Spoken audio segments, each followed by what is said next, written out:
From UFOs to psychic powers and government conspiracies, history is riddled with unexplained events. You can turn back now or learn the stuff they don't want you to know. A production of iHeartRadio.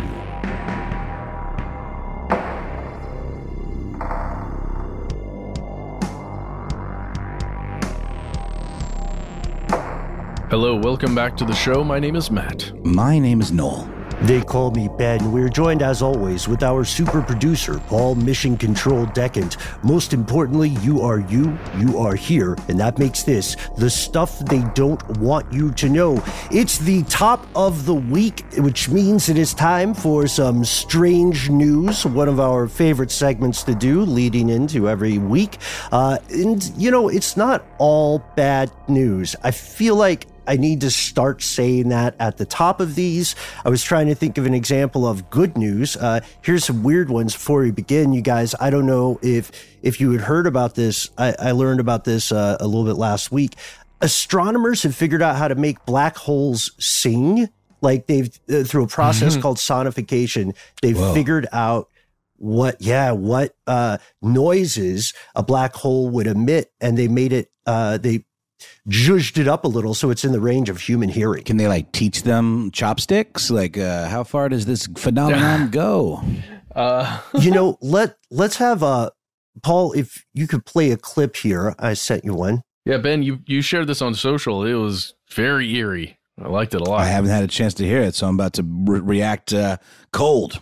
Yes, you can go to my Instagram @BenBolin and hear the black hole singing. Just real quick, we'll play this clip.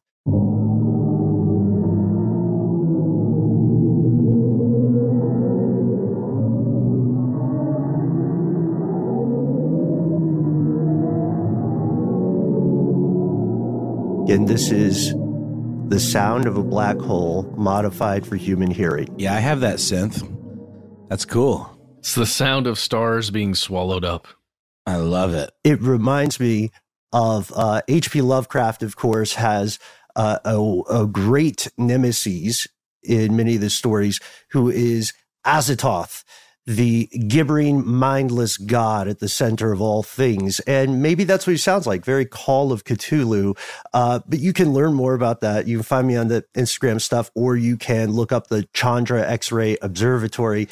I didn't think it was bad news, but I thought it was interesting. It's too bad Chris Cornell is not here to comment on it. Black hole sun reference. Man, I made a fool out of myself at a bar the other night. That song was playing, and I was like, guys, Stone Temple Pilots rule. I looked like a real jerk. Oh, man. Well, Ben, thank you for sharing that more existential threat than some of the other threats we currently face. Well, I'm sharing it in part because we have a lot of musicians amongst ourselves in the crowd, and I think this would be an excellent sample. Oh, yeah. I mean, but also, I mean, you know, you don't know how those tones might affect the human body. It could eviscerate our very internal organs. Well, again, but the sonification thing that Ben is talking about, it's very different frequencies that we would not be able to perceive that then get like transposed into what we can sense, right? Shifted like a quadrillion times higher, essentially. But that's some of the news from deep space, from out there in the ink. Our news today is a little bit closer to home in many ways. We're going to talk about another excellent story of local corruption exposed by a hardworking investigative journalist. We're going to talk about the future of product placement, which ties in nicely to ideas like deepfakes. And then we're also going to explore a looming existential crisis for anyone who enjoys or has to eat food at any time. And that's a story with an expiration date of about 9 weeks as you hear this. But let's save that one for later. Let's see, where should we go first? You want to talk a bit about this problem, or the future? I shouldn't call it a problem. The future of digital products and where they get placed? Oh, no, Ben, I would call it a problem. As a media purist, as a person who believes in the vision of creators, I have a real problem with doing revisionist history of any kind. Like, I mean, even if it's your own creation, like I was really peeved, I think, along with a lot of other fans of science fiction and fantasy when George Lucas went back and tinkered with the original prints of Star Wars, for example, and added all this kind of bad CGI to the original films. I just don't think it sits right with the other elements. It is not in the spirit of the vibe of those films. And as we've learned over the course of time, it turns out there were maybe a lot of other people that were more responsible for bringing George Lucas's vision to life than the man himself. Those things are less about pure, gross economic reasons and more about the idea of not wanting to be left behind, about an artist whose maybe reach exceeds his grasp, or maybe his grasp exceeds his reach. I don't know. He had the ability to do the thing. He thought it was the right thing to do, but the question is, should he have done it, even though he could? I would say maybe no. It annoys me you can't get those original versions anymore. I'm going to stop ragging on George Lucas. We're not talking about that. But this isn't about some, auteur, some creative bigwig flexing and being able to kind of throw his weight around and do whatever he wants with a beloved property. No, this is about pure dollars and cents. Star Wars is a bad example, so I'm not going to use that. I'm going to use an example, a couple of examples, actually. I'm just going to read it verbatim from this wonderful article from Gizmodo by Kyle Barr that came out just this week, I think, actually, titled Time Traveling Digital Ads Might Start Infiltrating Your Favorite TV Shows. This is how it starts. Imagine if in Back to the Future, Marty McFly goes back in time to order a Pepsi Free, but instead receives a Coke Zero. Imagine if in Skyfall, Daniel Craig's James Bond doesn't put his tight lips to a Heineken, but instead wraps his muzzle around a Bud Light Lime, which all in all would be a bigger affront to the classic martini drinker. So putting the Heineken there in the first place probably annoyed some Bond purists who would argue he never would have besmirched his palate with such a beer. He would drink his Vesper martinis, shaken not stirred, or whatever the case may be. So through technology, which you could probably lump in sort of with deepfake, but this is the kind of stuff that's a little even lower tech than deepfake, you can go back into footage and digitally change elements, just like George Lucas did with Jabba the Hutt's slithering body. They couldn't afford to do that at the time, or it didn't look right, or he didn't think so, so they went back in and digitally added in these CGI elements. I think they CGI'd all of Jabba entirely, and I personally think it looks terrible. And I said I wasn't going to harp on George anymore, but God, that stuff just sticks out like a sore thumb. But with this, that was also like 20 years ago that George did all that stuff. So technology has come a long way, as we've seen with deep fakes. Like, I don't know if you guys have seen that incredible Kendrick Lamar video for the Heart Part 10 or Part 5, I think. It's fantastic. It's like that's taking what was ultimately kind of a rogue internet kind of technology and taking to the next level with like big money, major label production dollars. So imagine what a movie studio like an Amazon or a television studio like NBC, well, I guess Amazon's more than a movie studio. They're kind of everything. Like NBC could do with the kinds of budget they have. Under the headline for this article is a screenshot from an Amazon show I don't quite recognize. This guy kind of looks like Chris Pratt, but I'm not quite sure who he is or what show it's from. But in the background, you can see a ad for TurboTax. TurboTax wasn't in the show. It was changed from whatever was in there. And it's like, product placements has been around since, you remember like how Reese's Pieces figured into the plot of, well, the plot, maybe not, but like it was definitely a prop in E.T.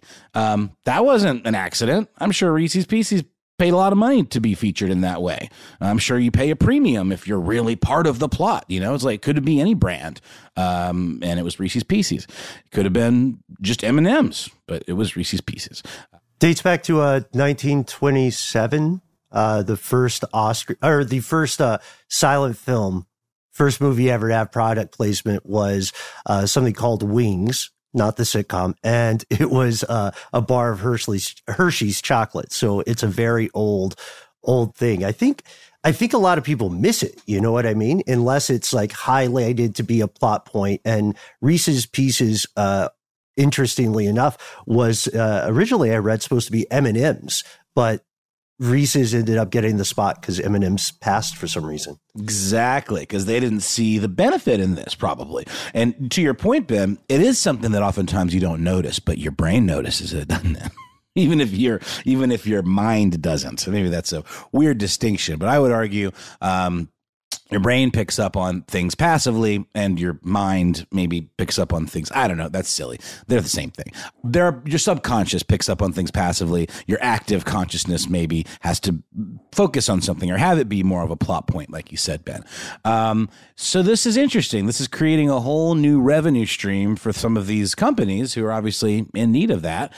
But what does this mean for beloved TV shows? Where does it end? You know, if the money becomes good enough, are we going to start seeing Indiana Jones movies like with different product placements? Are Reese's Pieces in E.T., the beloved classic, going to become something more modern that didn't even exist then? And at what point are the creators involved, or in situations where they don't even own their IP anymore, intellectual property? Is this something that can be done without their consent? And is this something that the public will accept? What do you guys think? Public will accept it. I think so. Yeah, the public will accept it.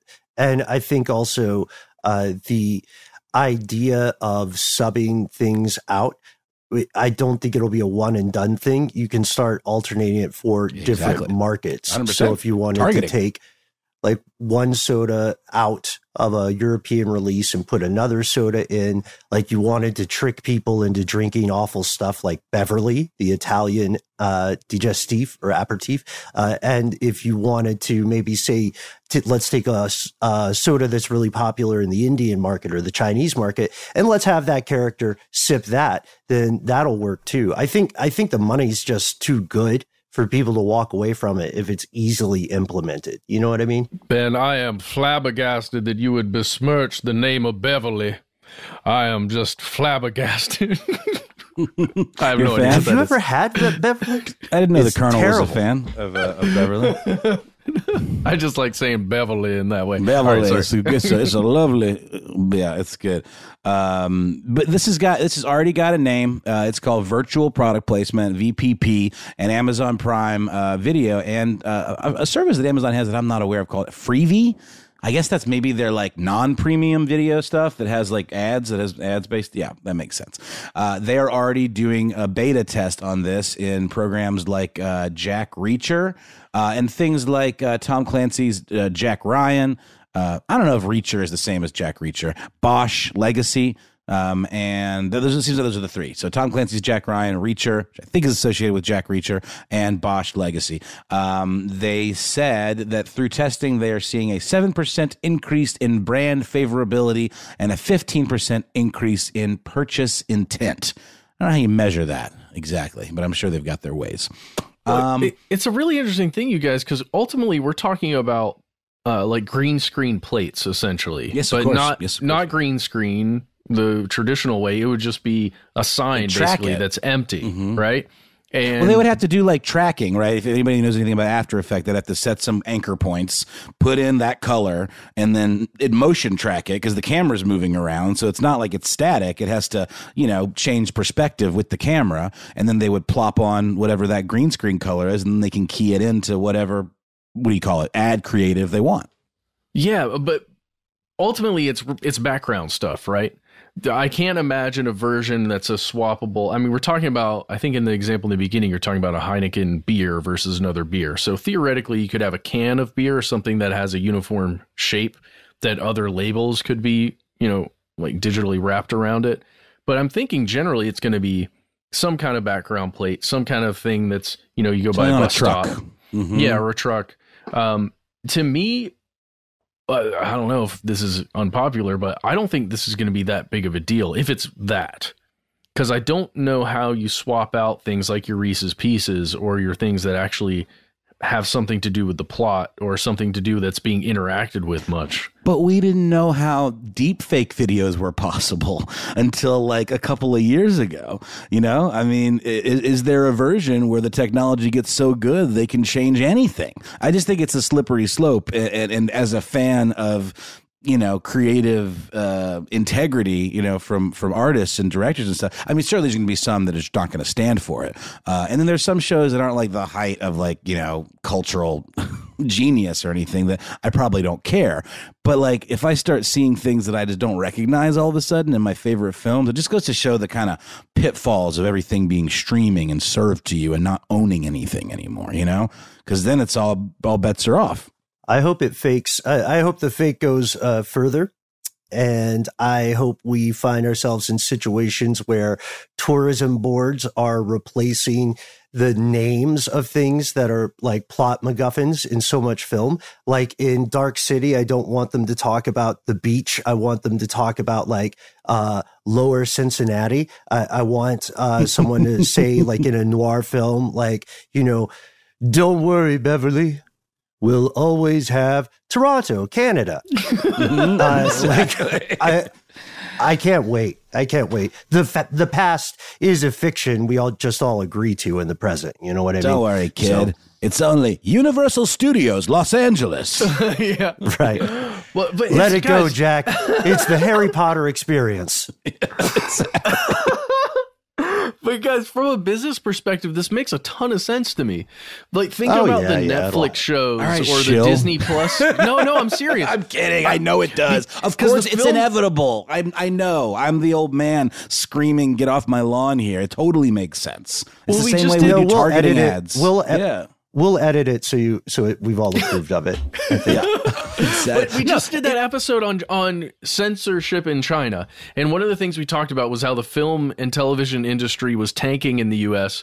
because there wasn't enough money going in. It wasn't growing enough. So China came through, and various companies out of China came through and made these massive investments in huge film and television production companies, and it was only functioning because they could bring in the Chinese audience, which, add a billion people, 1.4 billion people. Oh, movies that are failures here, utterly absolute bombs, can be massive hits in China and justifying making more bombs. Yes, and with this new tech, if you've got a show that say that it only comes out on Netflix or Disney Plus or one of those places, and it didn't perform that well, now you as Disney can sell your show more the way we sell ads on this show. So it's like rolling ad sales, right? Rather than a one-time buy of 2.8 million to put Coke in your movie. Absolutely. But the question is, does it open the door up for the Kanye-ification of movies where you're like kind of constantly revising it and changing it? And could this go even deeper into like plot points that are maybe offensive in Chinese markets that are then changed around and deep faked to be different for those markets as opposed to just editing out scenes? I know it, like Transformers, I believe, but I'm talking about further, like the next gen version of that. And do we care? I don't know, man. I don't care about that part really, because usually these are movies that are like, again, not the height of like cultural importance. These are like Transformers movies. They're like roller coaster ride of movies, kind of, But you start doing that to classic films and doing weird product placement just because it's streaming. That's a little weird and creepy to me, but maybe I'm just a classicist. When Paul Thomas Anderson agrees to do it, then I'll be worried. Well, I would say, from the studio perspective, or as soulless as it is to say the rights owner's perspective, then you're not cannibalizing income streams because you can release the original cut again. And now you've got, it's like how, it's like how I've said you should have one anything goes Olympics and then one like organic Olympics. People are still going to sell the stuff either way. So like if we took Citizen Product Kane, is weird. Right. Says Matt, sipping that.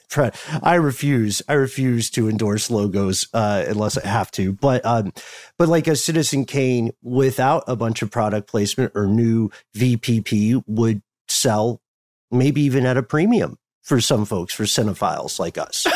So I think it works really well. The amount of product placement within the statement that Ben just made was too much. Good on you, Ben, for having a glass. There's that great scene in Wayne's World where they're like, "God, I just don't understand why people only do things if they're getting paid."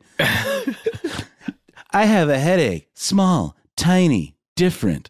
Anyway, to dovetail it and then wrap it up back to George Lucas, Ben, you made a really good point about releasing the original version. Maybe I'm selling George short, and he was playing the long game, knowing how much this was going to piss off his fans, and they're still biding their time. And maybe, well, now he doesn't even own it anymore, so it's not even up to him. But do you think Disney will one day be like, we're going to release the original unbastardized Star Wars cuts without all the CGI? 100%. You think it's going to be a while longer, though? Why hasn't it happened yet? They're probably looking at the demographics and the trajectory of nostalgia. So I think when those variables hit the right mix, that'll be time to strike. Do the next wave. Yep. All right, there it is. The next wave indeed. Well, we're going to take a break, and then we'll be back with some more strange news.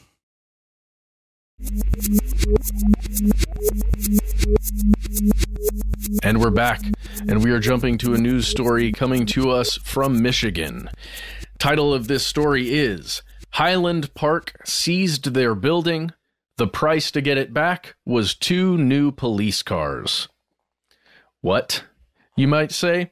Okay, we're going to give you place, people, all kinds of information right here at the top so we'll all know what we're talking about. We are in Highland Park, Michigan. This is roughly 7 miles northwest of Detroit. It's like within Detroit, basically, but it's its own little city there. And we're talking specifically about a single 13,000 square foot building that was formerly the Fellowship Institutional Church, a church there in Highland Park. If you're interested, you can look it up on Google Maps or something. It's 14015 Hamilton Avenue in Highland Park, Michigan. Okay, so there's a couple named Matt and Justina Cosbull, those are their names, and they purchased this church because the church organization disbanded and they were no longer using the property as a church. It was for sale. They purchased it, and they had a business venture in mind.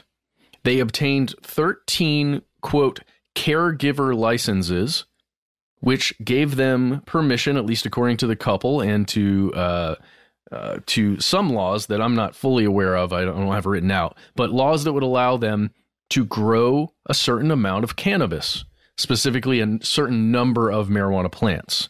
And in this case, it was in excess of 150 individual plants. And their plan was to use this property to grow those plants, right? Pretty simple setup. A little, let's say, unconventional to purchase a house of worship and then turn it into a drug factory of sorts. Although many don't consider cannabis to be a drug per se. But anyway. One person's God is another one's demon. You know what I mean? No judgment, right? Sure. Absolutely.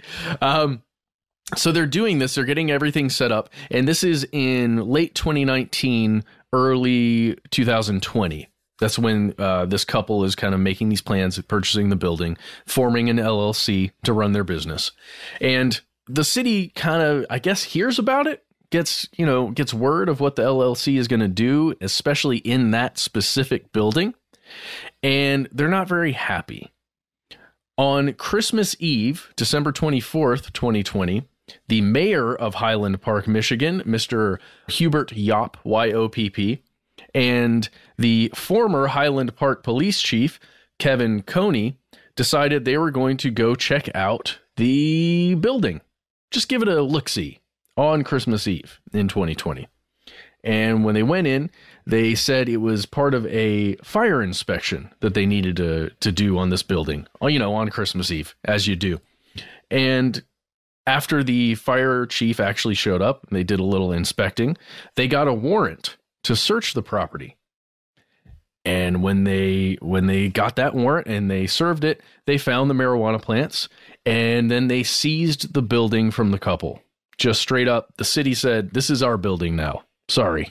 I guess something that happens sometimes when there is illegal activity in a building. Here's the rub, though, guys.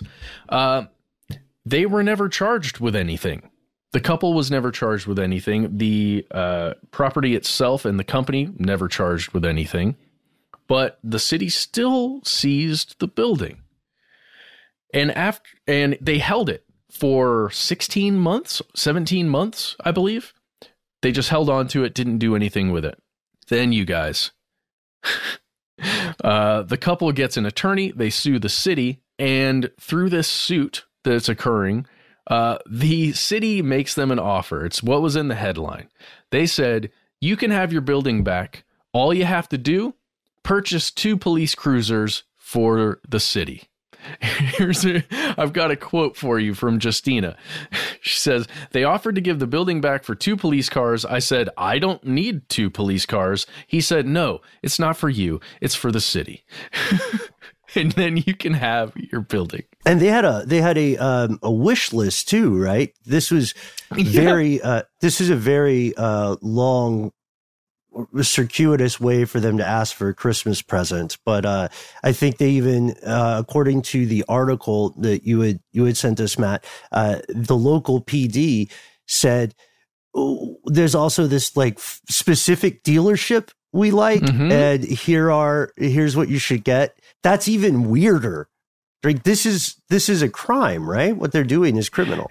It certainly seems like a crime, at least on the face of it. And thanks for mentioning that, Ben. The article, which is from ABC WXYZ TV in Detroit, it's Channel 7 Action News. The reporter is Ross Jones. Check him out. He's awesome and just doing amazing reporting here. And yes, the vehicles were $34,295 a piece. There were specific ones that were picked out and printed in an email that was sent to the attorneys of the couple there that owned the property. Insane. So this is what happens when Ross, the reporter from Channel 7 News, finally gets a hold of Mayor Yop after attempting to get in contact with him for days and days and days and not being able to. Why was it appropriate for the city of Highland Park to seize a building and then say you can have it back if you just buy us 2 police cars? What do you mean, why was it appropriate? I'm not the city attorney. You're the mayor, sir. You're the boss of the city attorney. And that's what I do. That's what I do. I hire people that are specialists in their field. This man's a legal mind. Our police chief has got to be certain qualifications. So I don't understand you. They call this a shakedown, sir. What do you call it? A shakedown? What are you talking about, a shakedown? Okay, that's all we really hear. Yeah. Answer the question you wanted to have been asked, right? Number one in politics. Yes. That's a good tactic, yeah. Well, he was he was at the liquor store across the street from City Hall, by the way. Just he was at a legal drugstore after taking somebody's legal drugs. Anyway, I think he might have had a few before he went back for more. No shade on the guy. I mean, it's certainly a wily, interesting kind of move, but it's like this is a city where there is poverty, and it's like, yeah, sure, the police force is stretched and the government needs funds too, and it's sort of like you end up with governments that are underfunded oftentimes that exist in communities that lack resources too, but it's not really fair for one to try to squeeze out the other, especially the ones that are supposed to be protecting you, you know? No, you're absolutely right. And theoretically, that company would have brought in a lot of profits if it were, if it would have been allowed to run. Well, that just makes it short-sighted then. That just makes it dumb. That's a dumb move. I should have let the company come in, contribute the way you do to a community with jobs and infrastructure and, putting dollars into the community.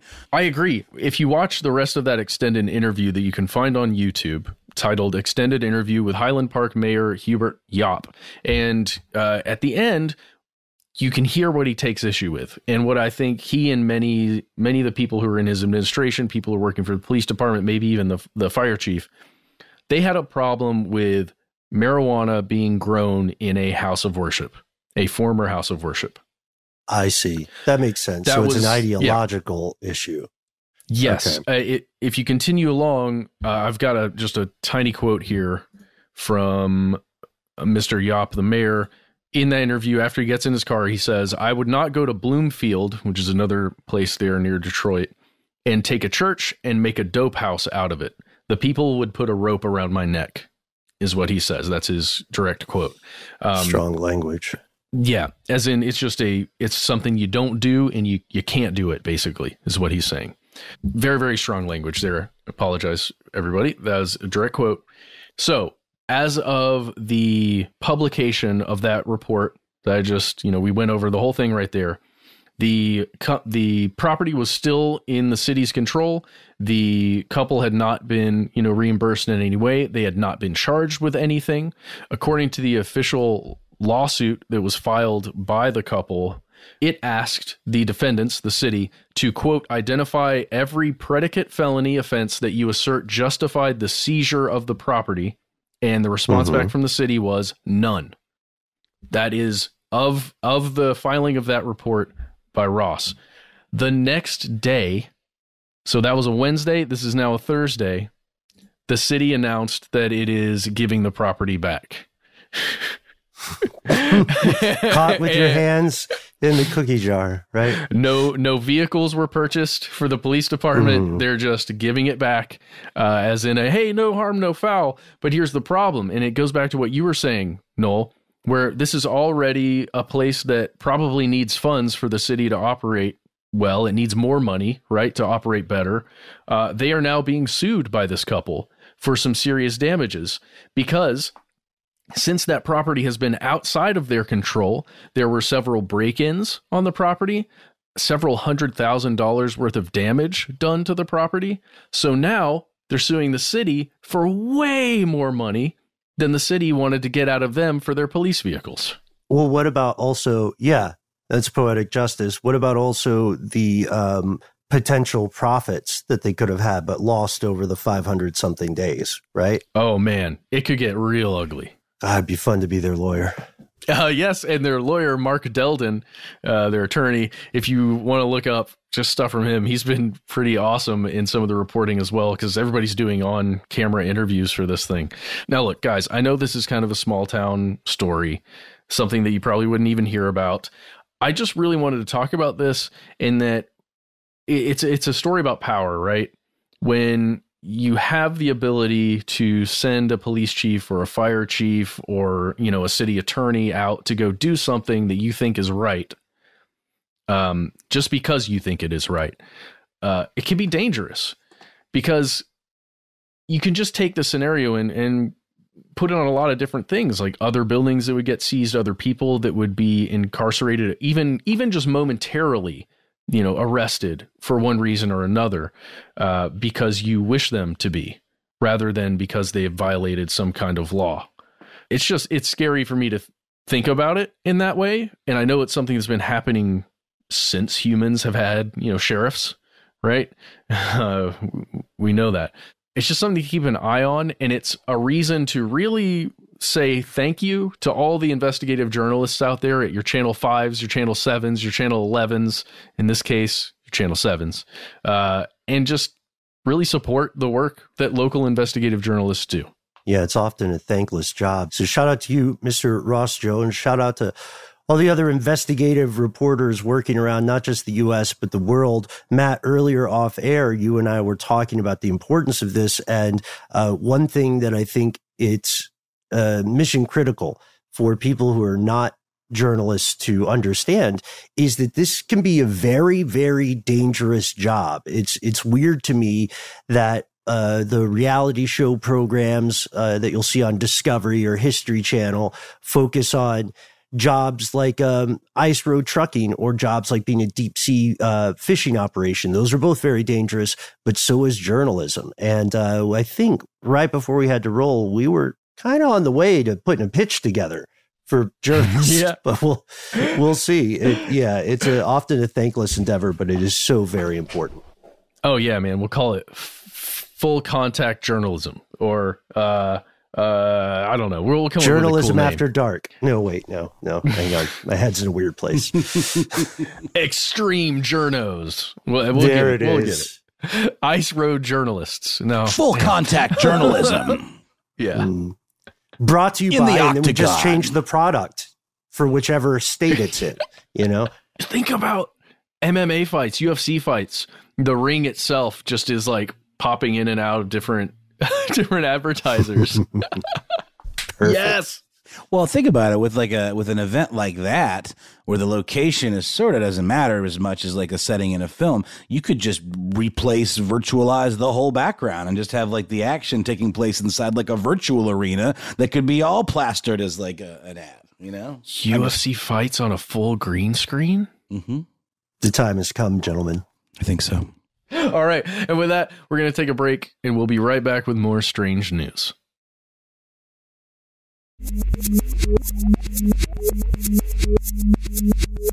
And we have returned, fellow conspiracy realists, for one more piece of strange news that is, in a way, about something that will directly affect you. And it's, in a way, about something that may be directly affecting you now. Some of us in the audience today are possibly old enough to remember similar situations. It's a very dangerous situation. It's something that can sound really boring when you're talking to policy wonks. It's the idea of the global food supply. The global food supply is part of the global trade network of the modern era. It's the reason why, unlike your ancestors, if you're a human being today, you can eat fruits when they're out of season. You can eat fruits that don't grow in your part of the world. And if your local farms aren't producing the grains, the produce, or the livestock that you would eat, you can, through your community and government, work out a deal with some community or government in some other part of the world, and they'll just ship it to you, right? That's the world in which we live, but it's a very fragile world. And the catastrophic actions occurring in Europe are forcing an already fragile food supply system into what the United Nations recently described as an apocalyptic scenario, about 10 weeks out as we record this, about 9 weeks out as you hear it. Like, think about it now. For most people, you're seeing prices on almost every imaginable thing go up. You know, people have sent me snapshots either at my Instagram, my Twitter, or just sometimes through email, sent me snapshots of gas, what gas prices are like in their neck of the global woods. They vary widely, you know what I mean? But they're all kind of going up for the most part.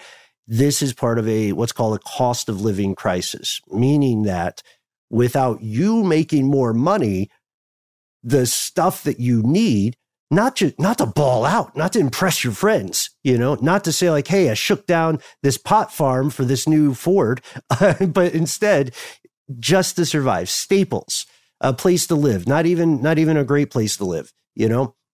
This cost of living crisis is real, but on May 18th, very recently, the UN Secretary General Antonio Guterres said that the specter of a global food shortage is upon the world. And it's not something that will start and end in 1 year. And to be fair, in a way that's not getting widely reported, it's not all due to Russia. Now, you guys may have heard that Russia has been accused of war crimes, specifically weaponizing food supplies. Have you guys read about that? Yeah, it's definitely a dirty trick, but it's certainly in the playbook.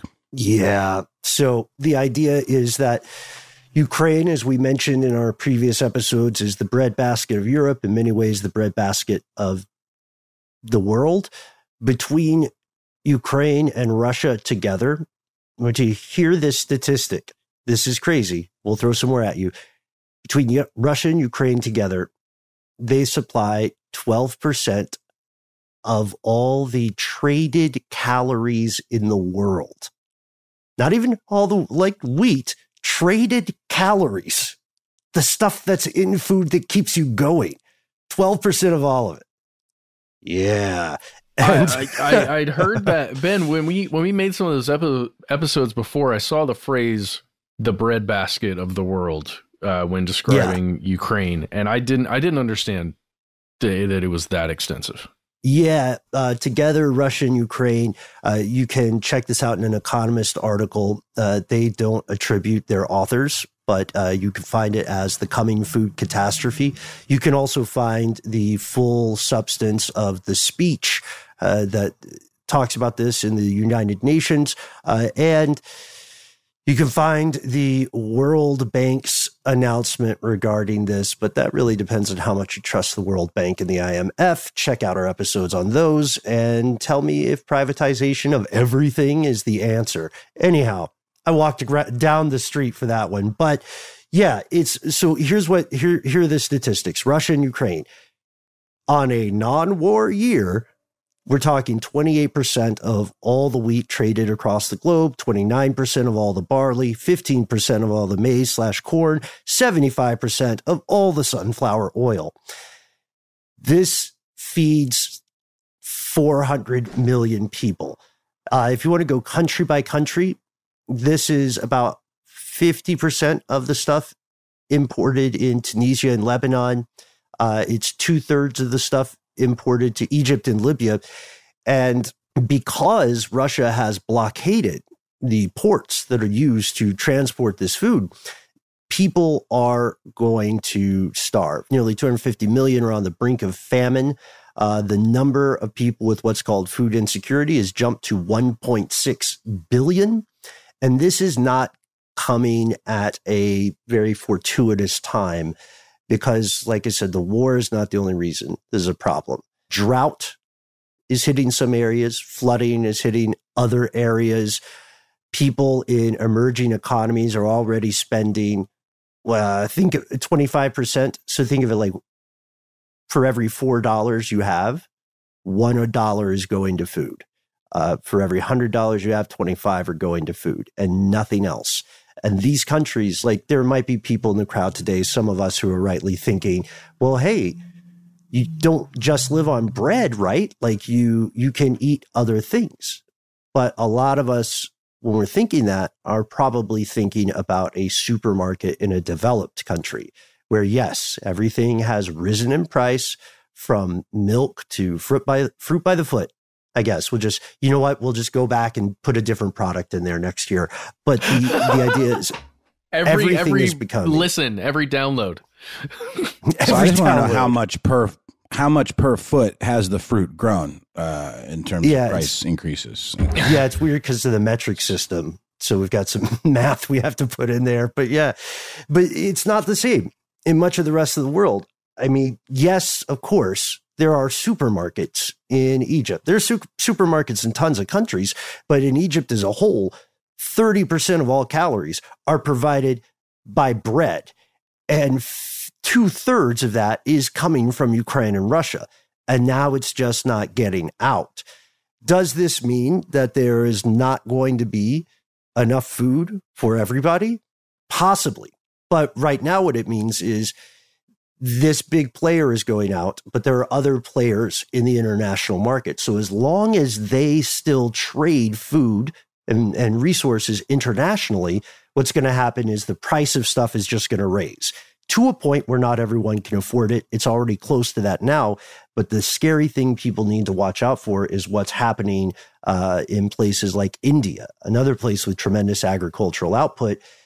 They're getting out of the game. They've banned exportation of certain things beyond the country's border.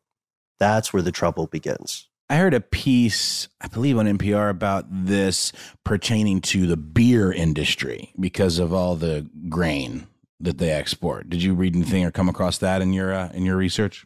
Yeah, grain is used for so much stuff, man. It touches a lot of things. And I'm glad you brought up beer because if this is what we need to reach people, serve people in the crowd, this does make the beer more expensive, potentially. But it also means that countries may follow India's example and say, hey, this wheat is for our people, or this, insert resource here. When this happens, it can take years for things to normalize again. And maybe, if we want to be optimistic, maybe that normalization will make things a little bit better. But it's doubtful that will be the case because, humans. So the other issues that come in is that projected agricultural output over the next decades or so is in danger. It's really tough to call it. It's like the weather in Atlanta in spring, because as the biomes we depend on for agriculture, as they start to falter and fail, people are going to have to look for new ways and new places to grow food. And you can say, yeah, on the flip side, what about accelerating temperatures, meaning that land that used to be frozen waste and tundra will become arable land? Yeah, but there's a interval. There's a dead period in between there. And in that dead period, experts fear, that's where a lot of people are going to die. That's where wars may be waged, not just over food, but also over water, over living space, not to recall too pointedly the rhetoric of Germany in World War II and their idea of Lebensraum. But what we're going to see then is something really dangerous. And if you're attached to the prepper community, you know they've been talking about this for decades, right? And in a way, it's a hazard of the modern global system of connection. I mean, I just threw a lot of gobbledygook out there, but I want to make space to ask you guys, both our fellow conspiracy realists listening along at home, and you, Matt, and you, Noel, do you think this is alarmist? Do you think this is like a real problem? Have you heard any of the conspiracy theories about that? That's what we'll end on. I would just say I do not think it's alarmist right now. I believe it's Sudan that's experiencing one of the worst famines ever right now. I'm thinking it's a culmination of a bunch of different things that are occurring. I'm thinking about the historic heat waves that are occurring in the United States and other countries right now as we speak. As we edge closer and closer to these major crises that are going to hit us from global climate change, this kind of thing, adding it into the mix, feels like a terrible idea, first of all, but also something that can really accelerate the badness. The dark times. Well, we can't know if it's alarmist either until we see the extent to which it actually has an effect. I mean, maybe I'm describing the nature of like predicting or being a little too wary about what could transpire. But no, I think given how little we know about how far this conflict is going to go, anything's fair game. Yeah, because what's the old quotation? Every civilization is about 3 meals away from revolt, or 7 days or something like that. That's about right. Yeah. So what we see also here is maybe a trend toward isolationism. You know, you don't ever want to be the person in charge of a country telling your public or your constituents, hey, some people, maybe hundreds of thousands or millions, are going to starve in our country this year because we sold all of our food. But don't worry, a couple people got rich. I'd also be interested to point out a recent finding by Oxfam that showed over just 2 years, food and energy billionaires are $453 billion more wealthy than they were before COVID. And I ask everybody, if you happen to live in a part of the world that learned some crappy stuff about the human condition when people were hoarding toilet paper, it was accidental wordplay. What do you think they're going to do when they start thinking they should hoard food? That's where things get dirty. And it's a scary, scary time. I don't want to say too much more about this because I believe it's a full episode, but I'm setting this up because we want to hear from you folks. We are very fortunate to have our own sort of global communication network. We've received excellent correspondence from multiple countries, including Iran. Thank you again. Almost not quite every country yet, but we want to know if this is truly a global problem, whether you are in the U.S. or abroad. What's the local scuttlebutt, you know, at your Dave & Buster's or at your supermarket or gathering place? What do you guys talk about at the dinner table? And what do you think will happen? What is the future of food? Let us know. Let us know about product placement. Let us know, especially again, if you are an investigative journalist hunting down a regional story, we would love to put our finger on the pulse of that. We try to be easy to find online. That's right. You can find us all over the internet. We're there in multiple locations on Facebook, on Twitter, and on YouTube at the handle Conspiracy Stuff. And on Instagram, we're Conspiracy Stuff Show. Yes. And if you like to use your mouth to call people and then move it and make sounds so that they understand the thoughts you're having, you can call 1-833-STDWYTK. When you call in, please give yourself a cool nickname, whatever you want it to be. Then you've got 3 minutes, say whatever you'd like. At some point in that message, please let us know if we can or cannot use your name and message on the air. If you've got more to say, maybe some links, a picture, whatever, you can instead send us an email. We are conspiracy@iHeartRadio.com.